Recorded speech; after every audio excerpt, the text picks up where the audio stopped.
We are live. Hello, ho, ho, ho. Welcome to the PRL Punk Rock Libertarians podcast. Welcome in. We got a lot of stuff to talk about tonight. I guess this is our last show before Christmas, so we decided to get a little festive. If you guys are watching, you see a little snowman playing with pineapple.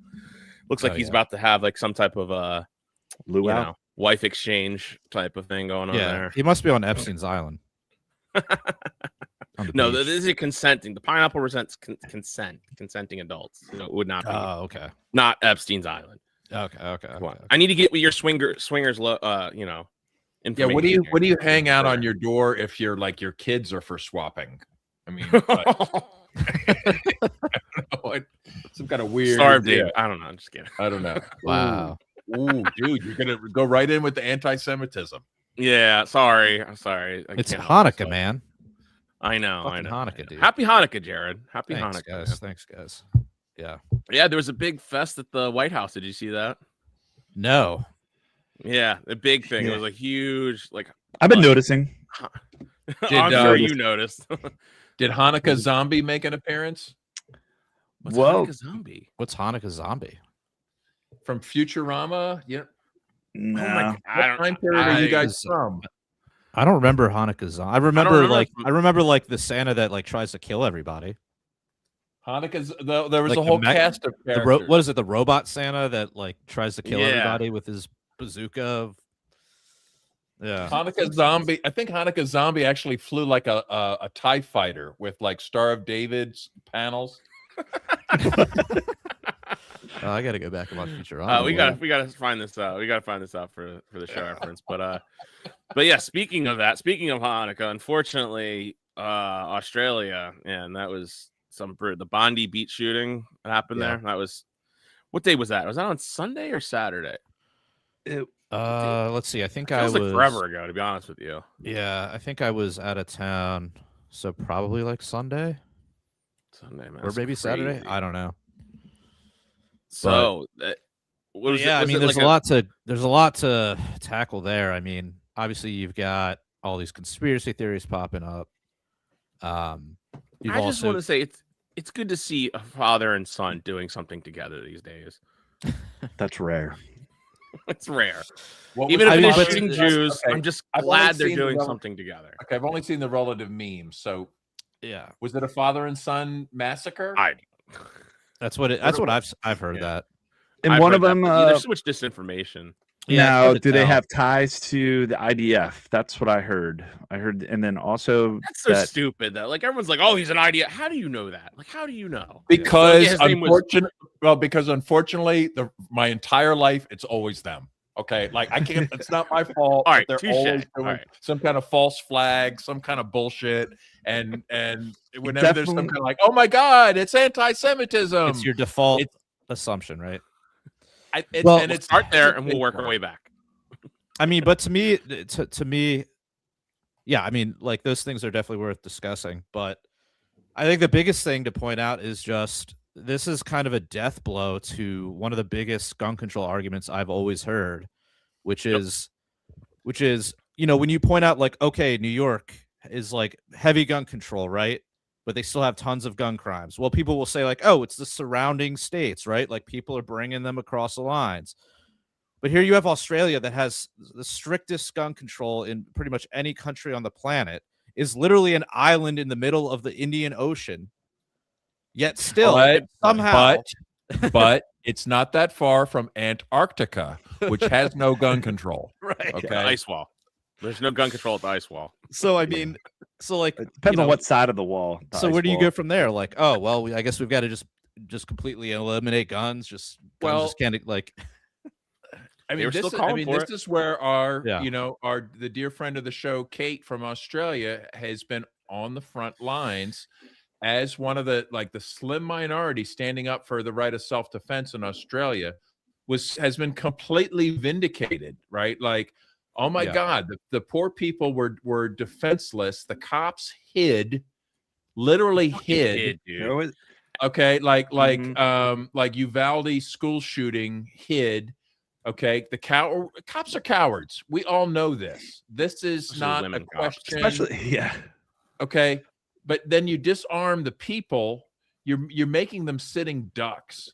And, and just as you saw the worst of humanity in this, I've heard the stories about the people that rose up and attacked them. The one dude took a bullet, like guys died trying to take them out, like heroically without some dude, the guy threw a rock without weapons. Now imagine if let's just say 1 in 10 of those people had been carrying. Dude, how would we see that all the played time. out in a totally different way? Yeah, it would have been over a lot quicker. Before her and her husband went nuts, Fo used to she spent every day, I think like a few years ago, she was like, every day I'm going to share a news story from across the world where spent mostly in the United States, but like where private gun owners prevented a crime from occurring.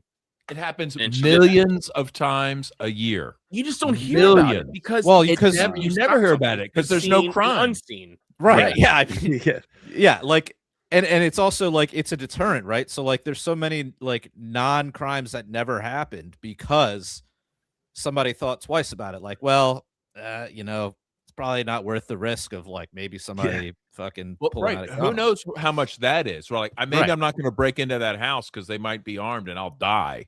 Right. Whereas in Australia, the home invasions are much higher crime rates than here because people are getting their homes invaded because the criminals feel that the people inside will be defenseless.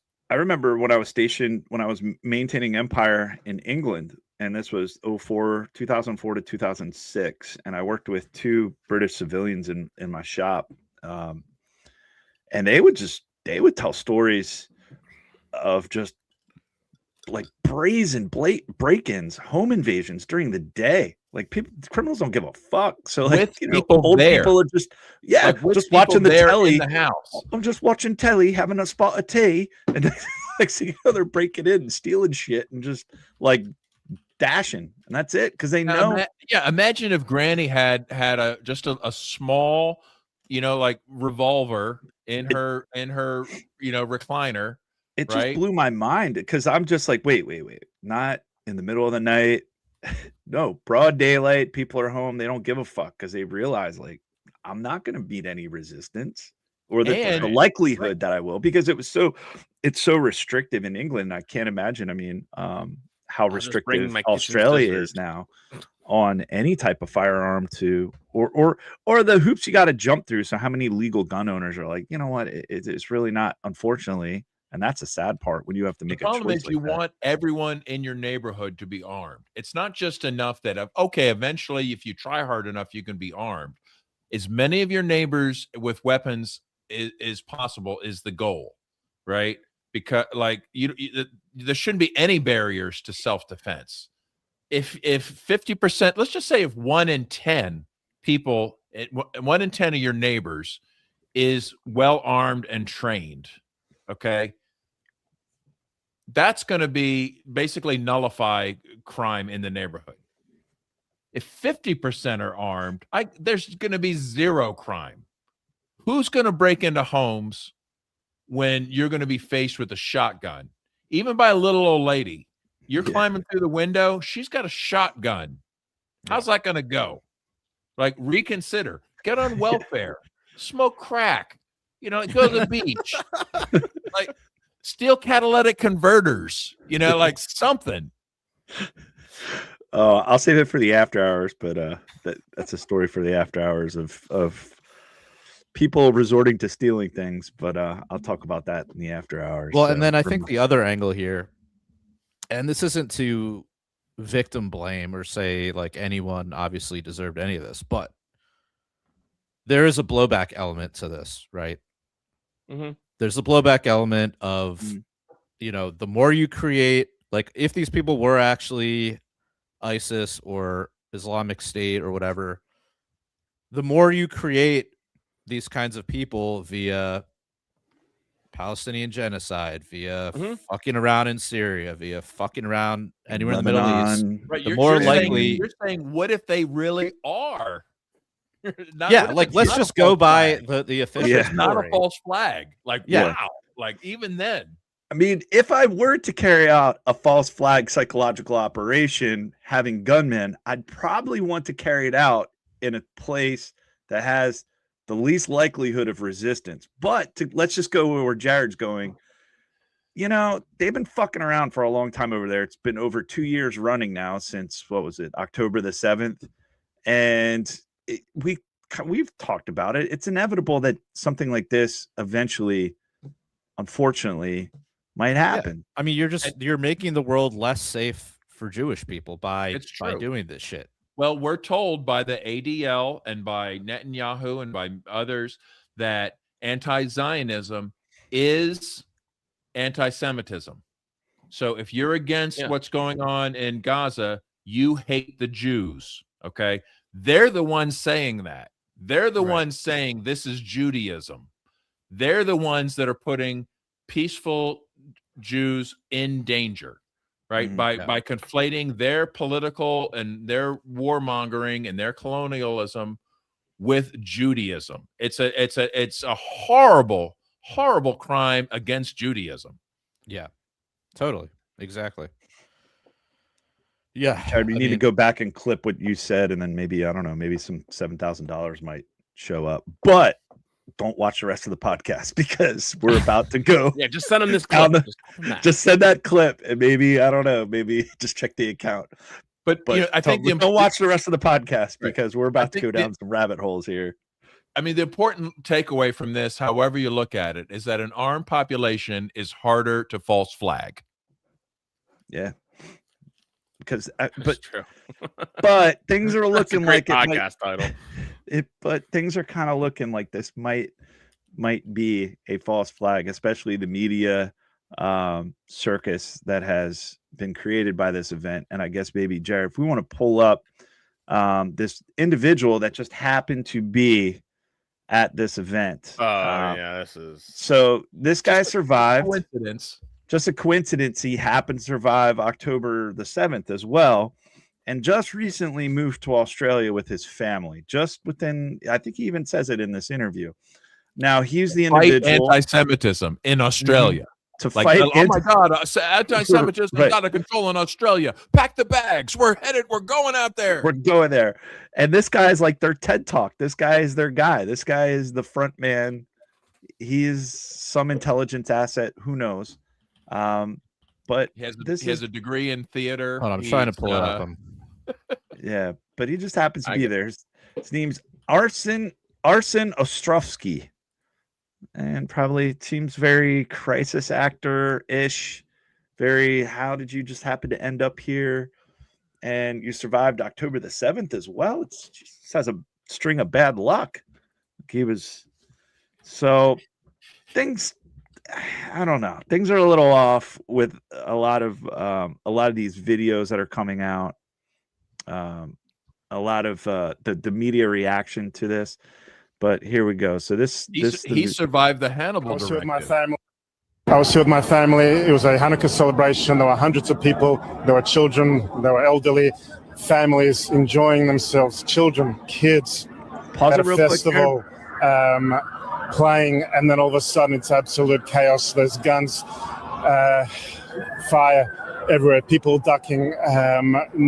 It was absolute chaos. We didn't know what was happening, where the gunfire was coming from. I saw blood gushing in front of me. I saw people hit, saw people fall to the ground. My only concern was, where are my kids? Where are my kids? Where's my wife? Where's my family? I survived October 7th. I lived in Israel the last 13 years.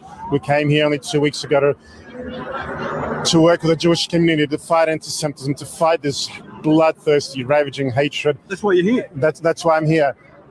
We've lived through worse. We're going to get through this, and we're going to get the bastards that did this. I was here with my family. So, okay. And now this is the guy that's like, oh no, they're shooting everywhere. I don't know where it's coming from. Let me render aid to those around me. Let me take a selfie. And then it's like, who bandages him? Like, it's just so theater bullshit. The selfie was definitely cringe. Like, right. and the blood all over the face. Like, you took all that took like 10 minutes to put that bandage on his head, and nobody wiped blood off his eyes. Right. No one was like, oh, let me wrap you up. And then it's like, well, where'd you how's blood on? What is going on here? You know, that in that whole interview, oh, chaos, this, that, sir, what happened? Were you hit? Were you shot? Where were you hit? What happened? Where were you? What did you see? No, just like go on this whole diatribe about the rise of anti-Semitism, my family, my kids. I just came here from Australia to fight anti-Semitism and blah, blah, blah. It's like, this is just, it seems like just such a cliche plot line at this point. Like, come on, guys. Like, if you guys were something into it, if you'll indulge me for a minute, there are historical crazy coincidences that just can't be explained. And for one, there was like a couple that they woke up the morning after their wedding. They were going on a honeymoon on the Titanic, and they woke up that morning and their rings were locked together. Their wedding rings had just two separate rings were locked together. They woke up in bed locked, and they eventually had to call locksmith, and they missed the Titanic. But they ended up going on the Hindenburg. They ended up going up on the Hindenburg and dying on the Hindenburg. Get the fuck out of here! Really? Yeah. Where'd you hear this urban legend? Where'd you hear this? It's a story I heard a long time ago, and it was confirmed true. Like a long time ago. Well, listen, back then there weren't as many people, and it was just a lot more likely to die in some kind of freaky dirigible accident. Okay. Well, I mean, you guys know about like the Appomattox courthouse, like the guy who where you know the Appomattox courthouse is where the Southern generals surrendered to the Union after the Civil War. The guy had moved there because the Battle of Bull Run started. The first battle of the Civil War started in his front yard. So he moved to Appomattox to get away from the fighting, and then that's when the last battle of the Civil War happened. So it's like there are weird coincidences in history. I get it, but this just seems I don't know. The selfie really goes for me. The narrative, the dialogue, everything he says, the makeup, I just happened to be here with a camera. It just, I mean, let's face it. If it wasn't for who this is coming from, we know that the Zionists just do this kind of shit all the time. Like, it's false flag after false flag after false flag after bullshit after bullshit after bullshit. How can I possibly think that this is legitimate? The other aspect too. I don't know. Ahead, it is a wild coincidence. Although, like, a person that would be like, you are going to have people that are going to be able to that are going to travel frequently, probably between Australia and Israel. And I mean, this was just a giant celebration, right? Like, how many people were at this thing? Like hundreds of people, maybe 1,000. Yeah. I don't know. Yeah. But I mean, okay, like all that aside, it is a popular it is a popular destination or tourist spot.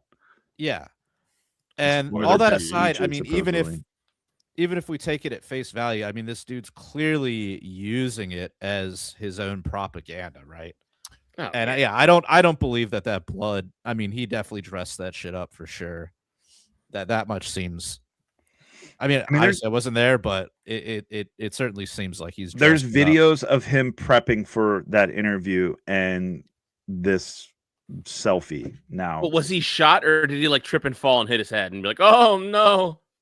Yeah. What do we know? Well, yeah. I mean, if he's actually shot in the head, like he would be in like the hospital. He wouldn't be like giving interviews, right? Yeah. Dude, listen, I only see like infographics and memes, so I'm not really fact checking as many things. Okay. But one thing I saw was that one of the heroes that took down the shooter was shot by police. Did you guys hear that? All I hear is Jared swishing. All right, sorry. Yeah. So yeah, I heard. Okay, so in the video, you see that. So there's, I don't know, like we probably can't play it. We're gonna get fucking, all sorts of stuff against our account. But anyway, so it's like the two guys. They go to the top of this little walking bridge. They're at the top and they're shooting at people. And the one guy goes. I guess he was going down and he stopped. And two elderly couple tried to take the gun from him. They managed it. They managed to knock him down. But then the guy took the gun back from him and shot and killed both of them. And then as he was walking away, and some guy, I guess this guy's like he's a Maronite Catholic. but his name's like Abdul something, so it sounds Muslim, so people are like saying he's Muslim. I don't know, but yeah, so he goes to grab the gun, and he takes the gun from the guy, and he doesn't. I guess he doesn't know how to shoot. Like he doesn't know how to shoot because you know what? It was a bolt action rifle. It was a bolt action rifle, and you see the shooter, the one video of the bridge. I mean, they definitely had military training. Because you just that's so overblown. Well, not military training, but you definitely were like any moron can go. I mean, if you that, if you practice with a bolt action gun, you can shoot with a bolt. Yeah, like one day training. Like, okay, yeah, cue this. You can I don't know, man. He looked like calm and collected, and well, he's probably trained. If he's ISIS, he's probably trained by the CIA. Right. Well, that's what I'm saying. Like finest language or give. ISIS, like maybe Mossad, but almost definitely the CIA. Intelligence service. ISIS, Israel's secret intelligence service. You got those like CIA drugs that help you be like a calm mass murderer. Yeah. So that poor guy. You wonder the Born Supremacy or Born Legacy. Remember that? Do you guys ever see that movie? Hell yeah, dude. The Born Legacy. That was really. I love the Born Legacy, where like they set up a false flag shooting in this lab, and like they give this guy. I don't know if they gave him some type of drug, but like he just started shooting everyone and it was like it's such a creepy scene where he's just like executing his coworkers that he's known for so long. And it's a cool scene. You guys got to see the movie. It's really good. Anyway, I digress. I think we should mention the name of the guy, Ahmed Al-Ahmed, who was injured. He was shot taking down one of the He was the guy I was talking about. Yeah. Yeah. He survived though.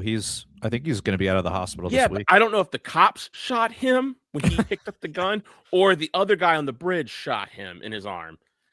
Yeah. I mean, if this was the NYPD or the LAPD, I would say, of course, the cops were the one that shot him. Right. But so I don't know. I'm going to say it's 50-50. It kind of looks like in the video, the guy manages to shoot the terrorist. Like it does kind of look like it because he runs back up on the bridge and then just eventually just collapses. But I can't tell if gunfire, because the camera's fixed on them. So you really can't see if police were shooting over at the bridge. You can't really tell. I haven't looked at many. I mean, typically police just unload their magazines in a random direction. Yeah, that's all I know. Yeah, but it's Australia. Most of those police officers didn't have. I'm pretty sure they don't have guns. They don't carry guns. They have to call in police that do have guns. That's why they had to just like hide behind their police car and wait. Yeah, like even when you call the police need to call the police. Right. Yeah, their SWAT team just has like 9mm. That's it's okay. We'll handle the crime. Just call the police, and then we'll call police. Yeah. What? So I feel like we could just go over there and just take over Australia.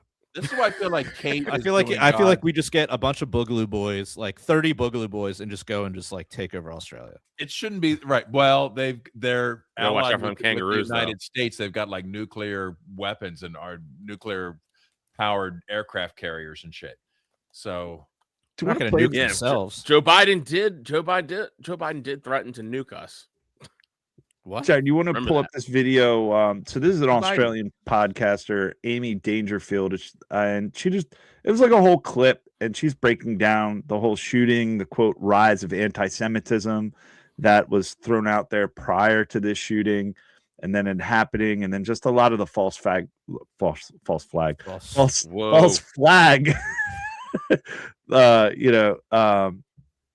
Chase on the show. Anti-Semitism has been unleashed in Australia. The government did nothing to stop the spread of anti-Semitism in Australia. And the result is the horrific attacks on Jews we saw today. Like right off the bat. The country that I was born in. I mean, yeah, right off the bat, it's like, first of all, are these people even from Australia? Like, how can you blame Australia for like a couple of ISIS people?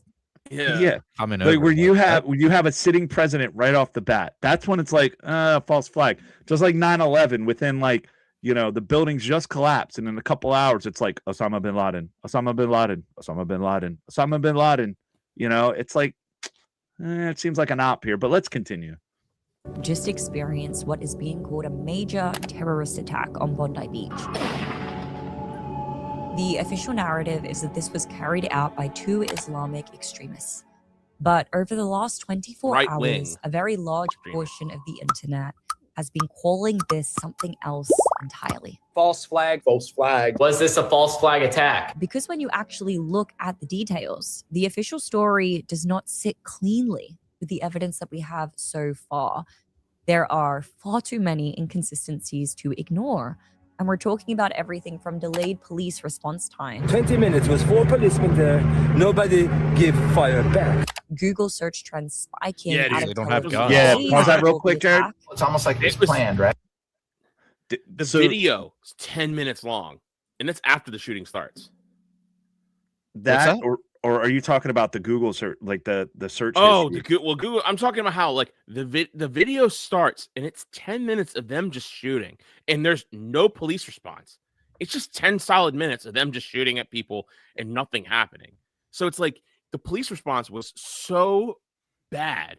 But I think that's just a failure of government in a society where cops don't have guns, people don't have guns, whatever. But yes, this Google thing is really bugging the shit out of me.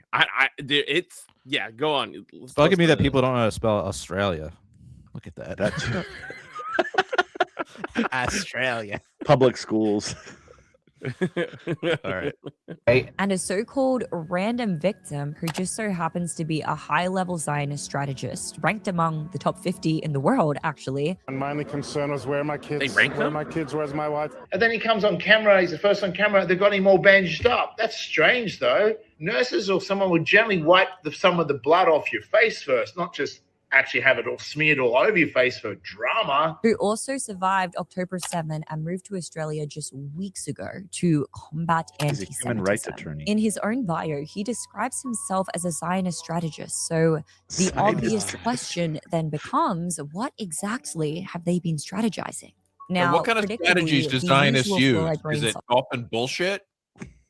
False flags. Like that's his Indeed already profile. emerged, come out of the woodworks to inform us that even asking these questions is stupid and hateful and demonic and just unhinged. But here's what's actually stupid from my perspective. Shutting down a theory before you have even examined the information. So that is what we are going to be doing today.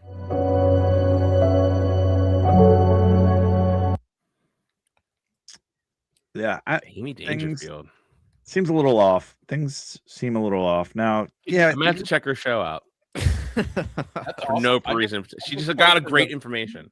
That's all. I posted a link from Max Blumenthal has a summary of like. Pat, turn up your microphone. I can barely hear you. Can you hear me now? It's a hate crime here. That's better. There you go. Yeah. Okay. Sorry about that. Yep. Hey, can you check that? I just posted a link of Max Blumenthal sort of summarizes fake anti-Semitism in Australia, which is freaking devastating. Just to give a little background on where we're at.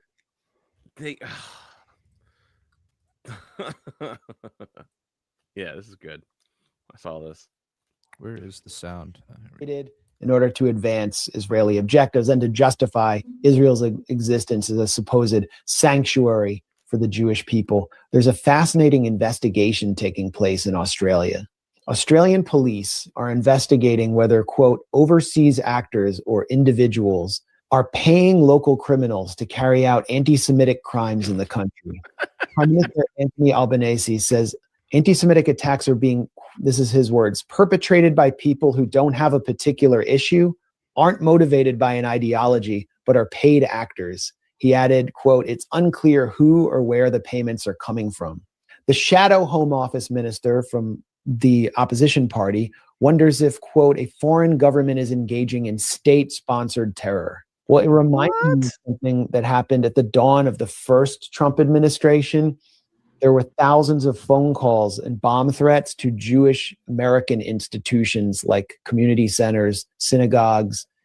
And it turned out, after this whole freak out where the Senate was putting pressure on Trump to condemn this and claiming that because of Trump, there's a rise in anti-Semitism and Jews are in peril because of Trump.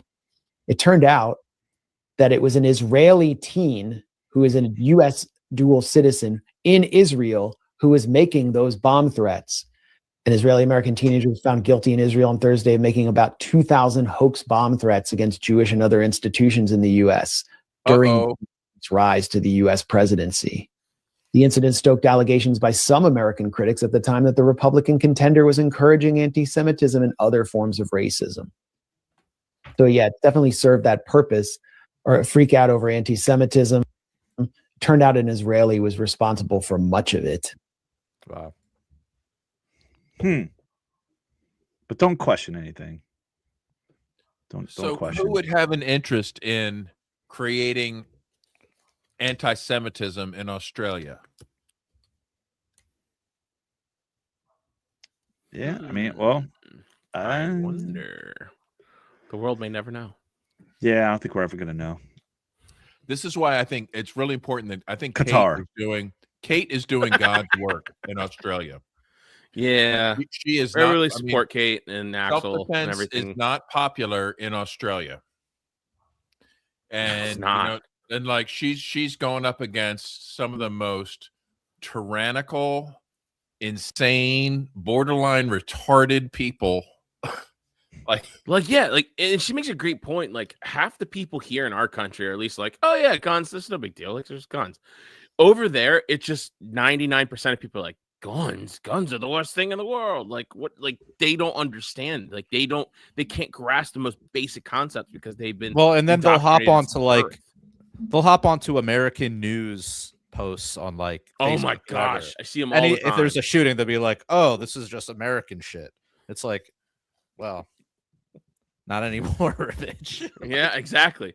And it's in what you were saying, Jared, the way you started off is like, this completely disproved all gun control narratives.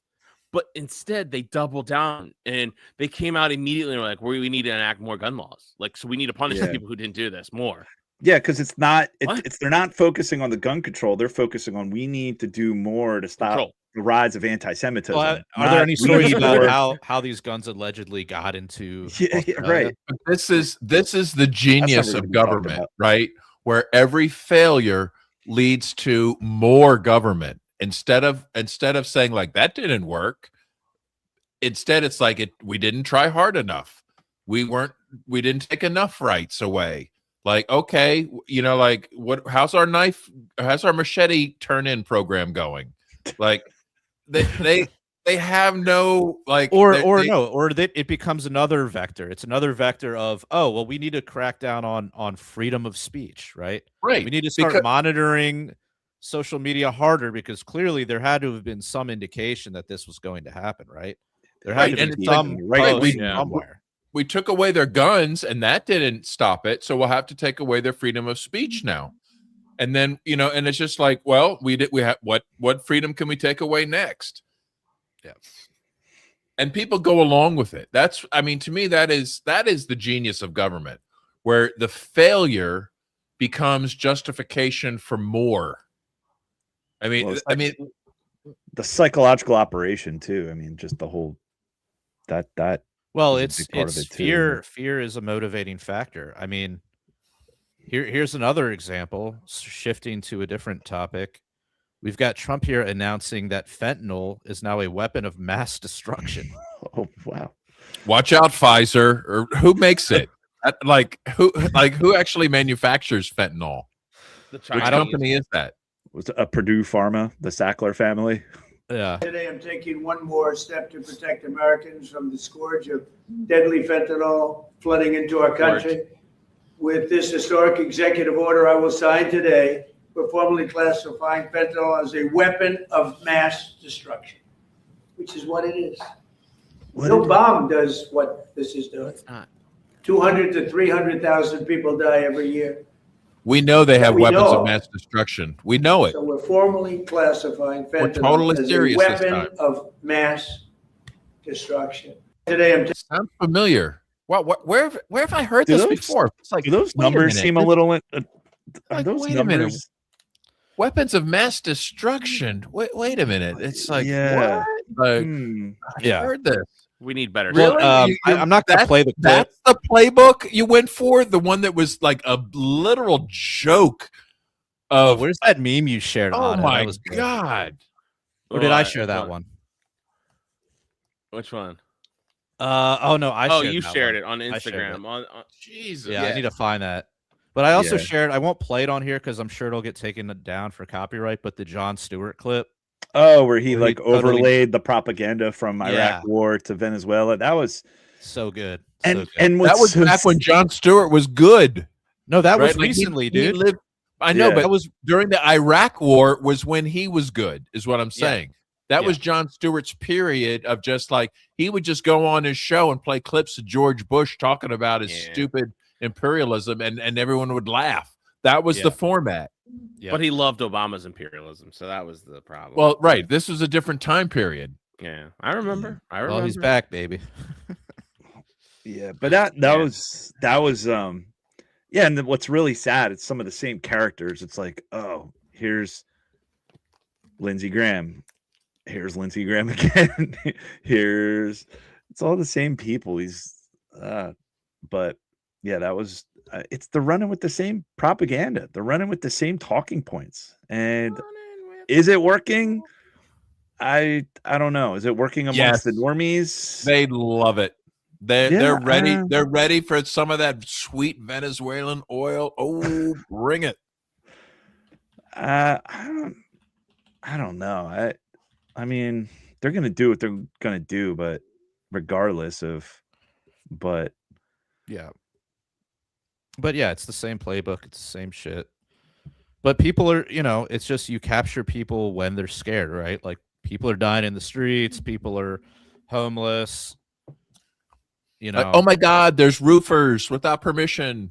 Oh my God, help us. We're scared. Like it's hard to motivate people when they're not scared of something, right? Like it's hard to motivate people to give up their rights if they're not afraid of something, right?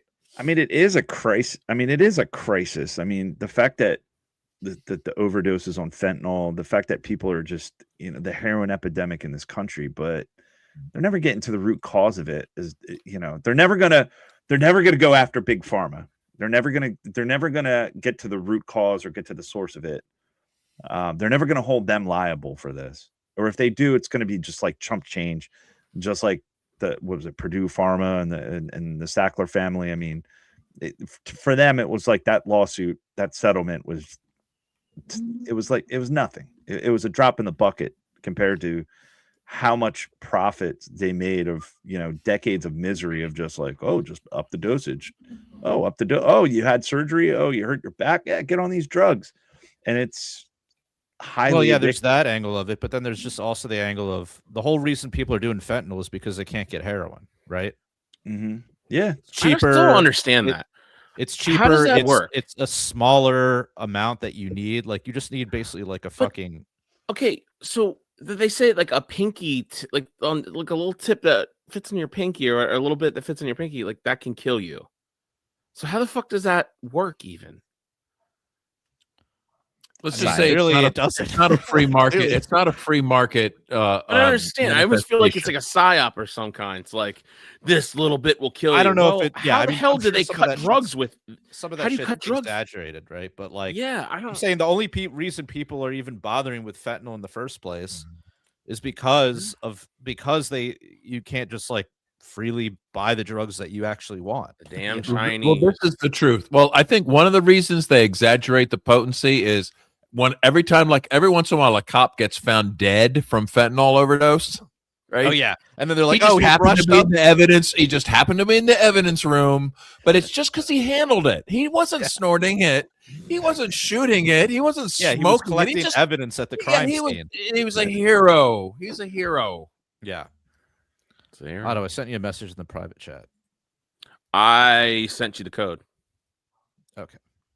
It popped up on my phone, so I immediately sent it over. I mean, that's got to be the most like cop death possible, right? Like dying of overdose in the evidence room. Like, is there anything more fitting than that for a cop? Yeah, it's definitely they're running with the scare tactic. I mean, is it going to work? Is this the okay? So now fentanyl. Well, listen, fentanyl's yesterday. Okay, he's already pivoted. He's already pivoted to getting back our oil. It's our oil, and we're taking it back. Right? Did you see that tweet or whatever that was? Yeah, I'm not gonna lie. I was kind of really disappointed with all the people like who were running with this. My sources tell me that Donald Trump's going to declare war on Venezuela tonight. Like that whole thing that lasted yesterday. Like I saw Scott Horton was in on it, Tucker Carlson. And I was just like, I don't know. That just sounded so like he's not going to do that. They never declared war on. When was the last time they declared war on anyone? And I was like, yeah. It's just going to happen. Yeah, it's just going to happen. Scott Horton was saying that shit. Scott was calling, dude. He was calling politicians. He was calling his local Congress critters like into. Well, because they all day weren't they saying like, oh, Trump's going to make a big announcement, and then the big announcement was antiwar.com did that. Post was saying our sources say. So it's like, okay, you know what? Their sources said that, but the sources were wrong, and things are more complicated in the real world. It just makes us look stupid. Okay. Like, they're calling us panicans. They're like, oh, you guys are a bunch of panicans. All the stupid Donald Trump supporters that are like, panicans. Like the dumb Dave Rubins and all them, like all the Tim Pool. Like, look, a lot of people didn't think Putin was going to invade, and then he did. Okay, that's true. I was wrong about that. People predict, and like I listen to people, and they sound believable, and I believe them. But you know what? Reality's always its own thing. You never, you never know what's going to happen. Certainties, only probabilities, and just go forward understanding that, right? Like you're not really sure what's going to happen. There's definitely been a buildup over. Shit. Oh, we have a special guest joining. Oh, here we go. Let's bring this special, awesome in our holiday show. Yes. What is up, Kate? Woo. What's up, Kate?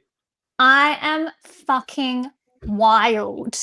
Yes, you are.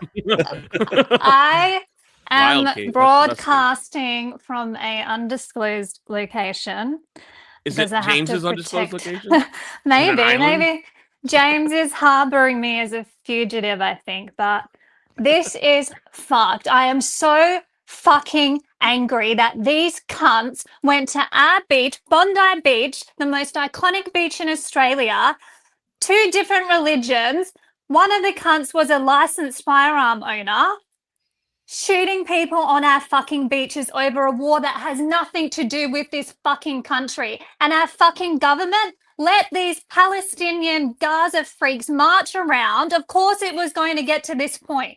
And we are defenseless. We are fucking defenseless to stop this. There was one lady who tried to grab a gun to shoot back, and the cop said don't.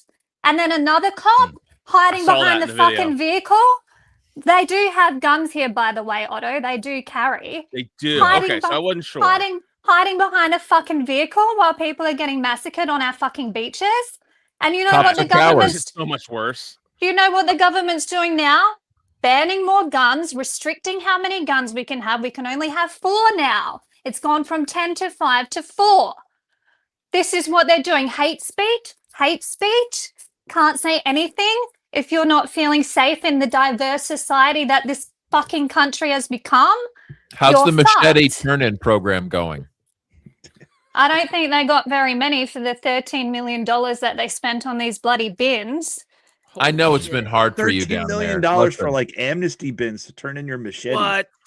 What the fuck?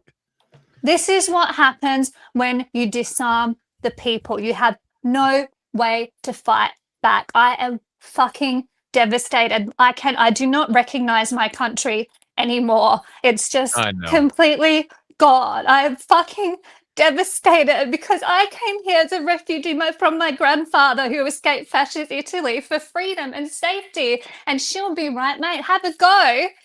And I don't even recognize the fucking place. They've changed our culture. Fabian socialism crap. We didn't fucking vote for any of this shit. We didn't vote for whether we recognize the Palestinian state or any of this crap or gun laws. They're rushing it in the New South Wales Parliament next week. More gun reform. Like that would have prevented anything. It is just heartbreaking to see. Australia is fallen. We need... I don't even think America can save it because there's too many NPCs here who think, yes, ban more guns, like take away the guns because they don't want to defend themselves. Because call the cops. The cops, the police, Bondi police station, 3-minute walk away.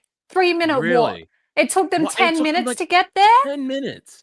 Fuck you fucking cunts. Let us defend ourselves. This is anarcho-tyranny here in Australia. It is right. just... Is that so much to ask? It's like, look, we're not even asking you to not be cowards. Go ahead and hide. But how dare you not even let us defend ourselves? It's heartbreaking. It's heartbreaking to see human beings reduced to that. But, you've been working on the right of self-defense in Australia for a long time. And you've been, I know it's been difficult. And probably now it's harder than ever. I mean, to me, the hardest part would be like during a crisis, everybody wants to exploit it for their own agenda. But the pro-self-defense agenda has a legitimate right to say, look, this is what you created by disarming me and my neighbors. You've got to come to terms with this. And this is, I mean, if your work, it's a shame that it comes to this to vindicate your work. But the other problem is 100% vindication. The other problem is, Babs, the fucking shooting organizations, our gun groups, they don't want us to have arms for self-defense. They're not like, they don't want us to use our firearms for that. Oh, okay, so fuck me. I'm the only one who goes out and says, hey, can we have our God-given right to life and to defend our life? And then I'm a pariah, an enemy of Western Australian state?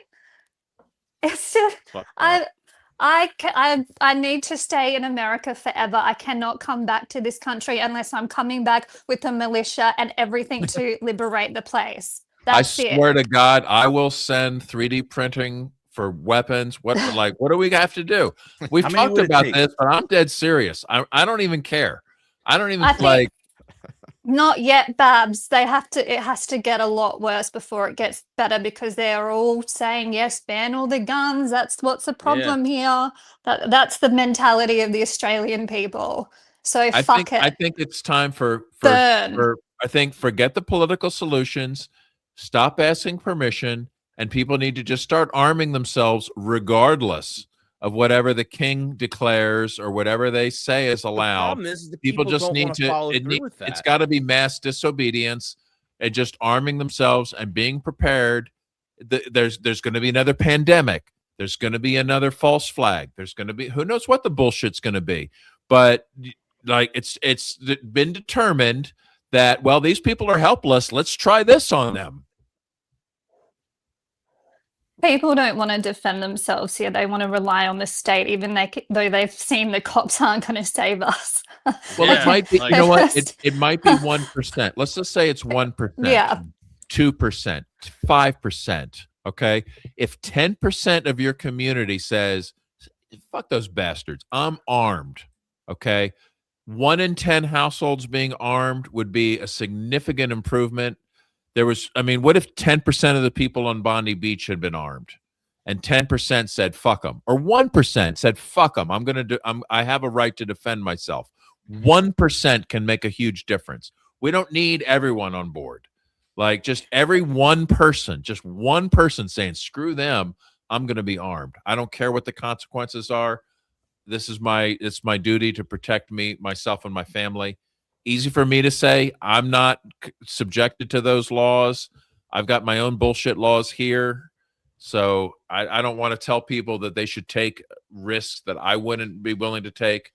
But I don't see any other way through this besides people just saying fuck it and stockpiling weapons. Well, this is the other problem, Babs. That guy, the brave hero who disarmed that fucking cunt, could have got charged with handling a firearm without a license. 10 years jail if you were caught breaking any of them. I think he didn't know how to use it as well, because we're not allowed to have basic firearm safety training from a young age or anything like that. It's not part of our culture, because the culture has changed from when I was a youth and I had that training from my dad. Now you have to have a license, and I have to be trained by someone who's had 5 years experience. It can't be my father unless he's had 5 years experience to train me. This is how far they've gone with gun laws. I think 1 year in Texas would qualify as 5 years of training. 5 years Australian. So who are these perpetrators? What do we know about them? What are they? How did they get the guns? You said they were licensed. They actually had a license. Yeah. So the son was born here. His father was from Pakistan. So the son had a recreational hunting license, which is why he had that bolt action rifle and shotgun, and he kind of knew how to use it because he is a hunter. He's one of us, they're saying. He's a licensed firearm owner. So therefore we are all fucked because of him, even though it was ideological. And he went to the fucking Philippines and did terrorist training. Ages ago, our security intelligence knew that, but somehow they didn't. That is... You can get your firearm taken off you for having too many speeding fines in this country. But you go to fucking Philippines and go to terror school? Who's he training with over there? Who sent him? ISIS is what they're saying. ISIS? Well, that's just a CIA front. They just happen to just go to the Philippines and got trained. You know, that's okay. Wow. Kate, earlier we concluded that an armed population is less likely to be false flagged. That's a great podcast. That's the podcast title. But I think it's true because, I mean, we don't know if this was really blowback or if it was a false flag or if it was some kind of bullshit. It doesn't matter. If people are armed, these tactics won't work. Yeah, I don't know if it was a false flag because tensions have been high here for a long time. Even when I was still living in Australia, there were marches every fucking week, and they marched on fucking Sydney Harbour Bridge and flew a Palestinian flag above our bridge in our fucking country because the government says, yes, you can do that. We weren't allowed to march there for our freedoms. Fuck no. But open the fucking Sydney Harbour Bridge and fly a flag. And of course, then there is an element of in Australian society where the tensions are just getting so high. Everyone I've spoken to said, yeah, we knew something was about to happen. We knew they were going to kick off. Okay, so now my dad, a law-abiding shooter, can't have his guns because of these cunts who come over here with their own issues and bring it into our country. Okay, so what rights do I have as an Australian living here now? None. Okay. Fuck that. I do not want to live in a society where I don't even want to go to the fucking beach because who knows what will happen with these fucking cunts running around. This country is fallen. It's gone. It's gone. Yeah, I really feel terrible the fact that it's just it's like the government's response is always to come down on people like you and the innocent people. It's like, okay, all right, well, we got to take guns away from the people who didn't do this. It makes no sense. It's just, and people are just dumb. Like, I'm sorry, like it's just dumb. Like I don't understand it. It happens here in our country too. It's like they're just been programmed with this, like you said, Fabian socialism for over 100 years. It's just somehow guns are bad, and and then it just lines up with their side, their aisle, and they cannot and will not hear any other arguments other than what they've been programmed. And so it doesn't matter how many 3D printers, how many cargo ships of guns you bring people. If you don't have a person that has a backbone or a brain to use it, what's the point? But what my point is, I bet you there's 1%, right? Like, yeah. Give me the 1%. But like even like the gun, all the FUD, like it sounds like every single gun group in your country is FUD. Yes. Like they're all just like, oh yes, take Yes. guns away. Yes, we support that. Because guns are for hunting and. But Kate, When how I- many followers do you have? Do you think in Australia? Like, I know you're an international sensation, and of course, popped in the United Well, States. let me just weigh in real quick because like Yeah, we we need a posted a vote, yeah. video about that when you were on here last time, Kate, when we were talking about the banning of the social media stuff. Yes. So we posted a clip of that, and we got a bunch of people from Australia responding. I mean, And then we got banned for it. No. I mean, it was like, Really? I mean, relatively speaking, it was like maybe 30 comments or whatever, but that for us, that's like a lot. Yeah, compared to all our other But they slop. were like, but then I looked at all the people watching that video in like the analytics, and it was a large portion of people that were from Australia, and a lot of people liked the video. So like there is a remnant. There is like an element of people there that I think are are on your side, on our side. But yeah, it's and they've got definitely not the majority. And they've got like tricked out Land Cruisers. Okay. Yes. Like, yes. Okay. Like I believe in Australia. I believe that even if it's 1%, that this is a 1% that I'd love to hang out with and I want to help succeed.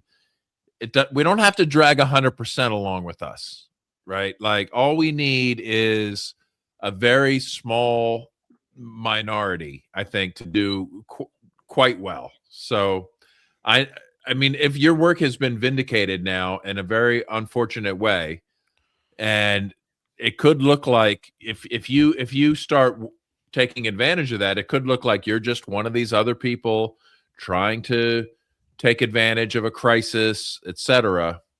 But the reality is reality.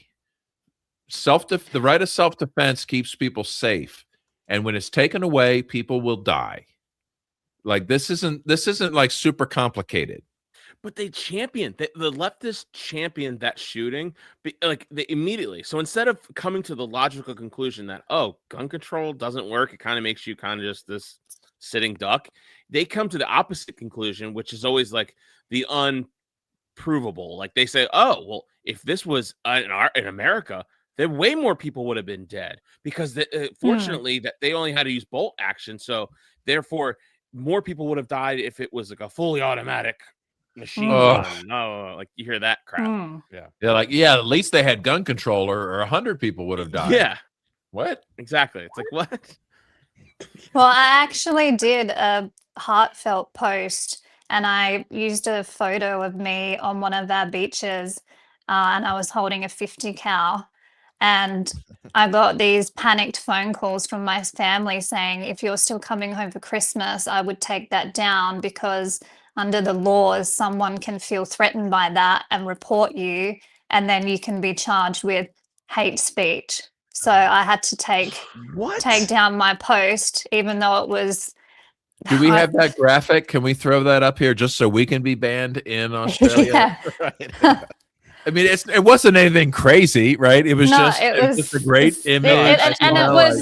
We now need to fucking arm ourselves to go to the beach. We go to the beach in thongs and our bikini. That's our outfit. That's our national outfit. I know I do. We can't do that anymore.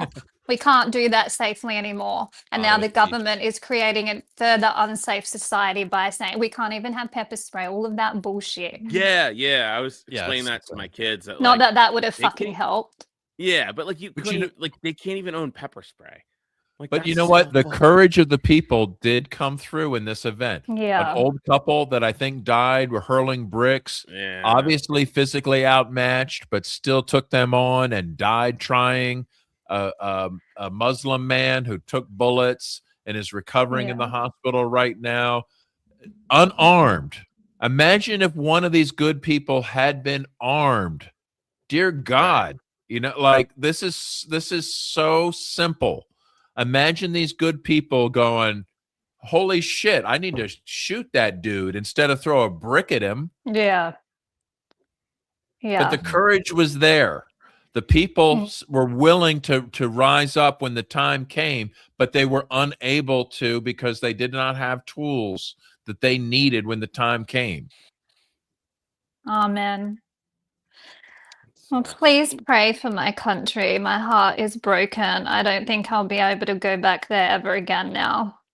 I can't post on social media. I could get arrested any minute. My views are not accepted here. So to lose your home country is just fucking devastating. And I feel I've dedicated 15 years of my life to this fight, and I've been treated horrendously by the gun organizations and the media here. And I just want to be an American now. I'm not an Australian anymore. So. Well, of course, we're happy to have you. That's obviously that's a given. But I still feel for the people of Australia and the 1% that are saying fuck this shit, but they don't have any way. They don't have a voice except for people like you, and it's a tough time for them. And you know, I want them to have the resources they need. I'd love for them to have a spokesperson like you, but you're certainly you're certainly welcome to be their spokesperson from here. One day I'll be president of Australia, or at least West Australia. Oh, Liberator. I'm just Queen. Forget presidents. Presidents you vote for. Queen you conquer. We're gonna return Australia to a proper monarchy. Yeah. I would be a generous queen.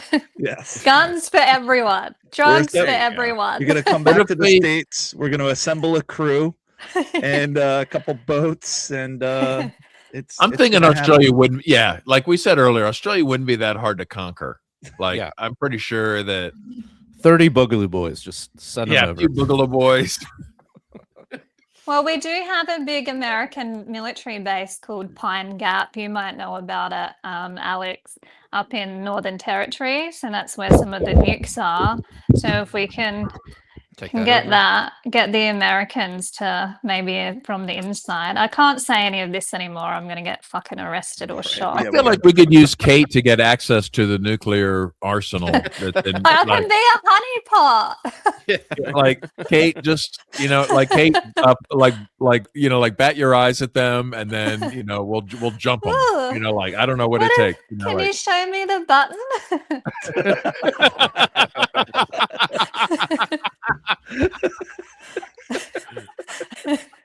I'll show you yours if you show me mine. Wait, I'll show you mine if you show me yours. Yeah.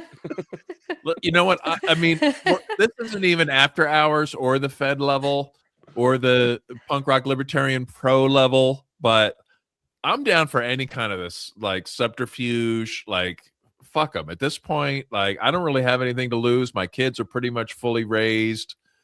Like, and you're a felon. Only after you lose everything are you. I'm like, yeah, like I'm just so pissed off. It's like, come on, let's do something. Yeah, the Australian government are fucking. They should be charged with treason. And this is the other problem. The only mechanism we have for getting rid of these cunts ruining this paradise, these parasites who have turned my country the paradise it was, is through the monarchy, which has only happened once before. And good luck. They've already come out and said, yes, we support Australia going down the path to more gun control like the UK. It's just like, okay, fuck me. Right. Wait, do Australians still have to obey the King of England? Yes, we still pledge allegiance to the King and all of that. Maybe that needs to go. Yeah. I'd say it definitely needs to go. We need a revolution. See, the other thing is you fought for your freedom and your independence. We're not independent. We're still part of the Commonwealth. And then these cunts running the place just run it like their own little fiefdom. So good luck having a revolution when you're all disarmed. Good luck throwing bricks. That's kind of the idea, isn't it? But there's still a remnant. There's still a spark alive, and there could be hope. If I mean, let's face it, the ideas of freedom are popular if people can hear them, if people understand, if people have hope, if people have an option that's more than just like more tyranny. I think there's a compelling message that you've been bringing to them, and I don't know. I just don't want to give up on Australia. I feel like you have, and obviously you've put your blood, sweat, and tears into trying to help them on this cause. But I think I can only say that from afar. I can't do any more in the country anymore. I have to be safe, secure, and in America. And when I go to SHOT Show, maybe if I win this award or the exposure that I'm going to get, I'm going to be screaming from the rooftops about how important the Second Amendment is. And maybe then the Australians will start listening to me, because if you make it in America, suddenly you're respected. If you say the kind of shit I've been saying here, you're cast out like a leper. So I haven't given up, but I have to change tactics, and we have to wake more people up. And it's going to be a hard, long fight. So hopefully in my lifetime, my country will be free. That's my life goal now. Well, it's not based in America, and that's your goal. Yes. I mean, you don't owe them anything. I mean, you've already done a lot to bring attention to this, but you know, we're all in to help any way we can. You know, I don't want to give up on anybody in this world because I know there is 1% that's like, holy shit, this sucks. Like they need people like, you know, like I hear you, you know, like 99% of people are NPCs where I live. Like we're all surrounded by this bullshit. Like literally, there's really only 1% in America that want liberty too. So it's not exactly that like it's not it's not like anything's that different, right? So, you know what? I'm happy to just if I could just spend the rest of my life interacting with that 1% of the world that believes in self ownership, that believes in free markets, that believes in just leaving people the fuck alone. Like, I mean. Isn't that would be good enough for me? Like that's a lot of people. Well, maybe we should get in a ute and do a tour around Australia, Babs, and spread the good word, like Jesus did, walking around the desert. We can get in a Hilux, a banged up ute. I'd love to get some rifles in the back. You're talking my language. Sounds awesome. Well, I think that's about does it for our regular podcast. Dude, wait, we got something to promote in Lancaster on Saturday. Ah, yes. Yeah, friend of the show Eric Dietrich is having a show at the lounge at Hempfield Apothetique, which is in Lancaster, PA. It is actually a place where you can legally smoke weed, even though it's illegal to smoke weed in PA. What? Okay. What? How does that work? I don't know. It's some sort of loophole that this place has where you can go there and you can smoke weed and you don't get arrested. So do they have a special license for that? It's a church. It's something about how they sell it. No, I don't know. I just made that up. I don't know, but Eric explained it on the show. He explained on the show last time he was on, I think. I must have been high and forgot about it, but either way, if you live in Lancaster or that area, I'm gonna go. But you know, the thing is, like everywhere I go, I smoke weed and I don't get arrested. Like 99.99%. You don't have to sneak it in. Trump's halfway through his speech, and Secret Service almost arrests Babs and throws him out. Oh, I didn't know we could smoke weed at this speech. Although you might have to purchase it there. But whatever. Anyways. Okay, I mean they actually sell weed there. They sell weed there, yeah. Wow. Well, this is going to be fun. Can any of you got to take videos come? I mean, it's not that far from Baltimore. Oh, it really is. That's pretty far. No, it's only like an hour. I'm down. It's not that bad. I don't know, man. I just drove like 20 hours this past weekend, so I might be. I hear you. Listen, I've been living in Virginia and like going like crazy. Anyway, beers are on me for any punk rock libertarians that can come. Yeah. All right. Well, all right. Keep that in mind. So let's, Kate, we're all pulling for you. We all feel, our hearts break for the stuff that you're going through right now. We all sympathize and we'll definitely keep you in our prayers. So and fuck those bastards. I'm sorry. Right. So hang in there. We'll hearts, my thoughts and prayers. Yeah. 2026, we look forward to seeing you guys in 2026. Everyone, thanks for tuning in this whole year. Have a great Christmas. Have a good New Year. We'll be back sometime. I think we'll figure it out. You'll see us again. We got the Christmas next week, so we probably won't be on for that. But we'll try to fit one in before the New Year. We'll do that. No, we'll work on something. So yes, please. Yeah, I'm your number one fan. I need your shows. You legitimately are. So we really appreciate that. So we're gonna go record our after hours. Yeah, we're your number one fan. So there you go.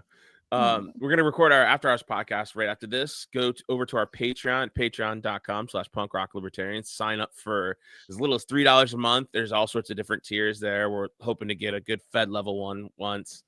That's only $1,000 a month. So feel free to do that. You'll get access to the back catalog of shows, and you'll send you a link, and you get to listen into it live, and you get to comment and say all sorts of hurtful things about me or whatever you feel like doing. So, check that out. And there's other ways to donate to the show over at prlfans.com. Also, we have t-shirts for sale over at Libertarian Country. go over, Libertarian Country. He's been doing a lot of Chuck's been doing a lot of the AI music and like making like punk songs about like libertarianism. So I find that amusing. So go over, check him on social media, check it out. We shared one from the account on Instagram and Facebook. Go check it out. It's a punk song about capitalism or something like that. It was fun. But yeah, so go over to Libertarian Country and use the code PRL or PRL podcast for a 10% discount. Use the code PRL2 when you spend $50 or more, and you'll get a 20% discount. So until next time, live free or die.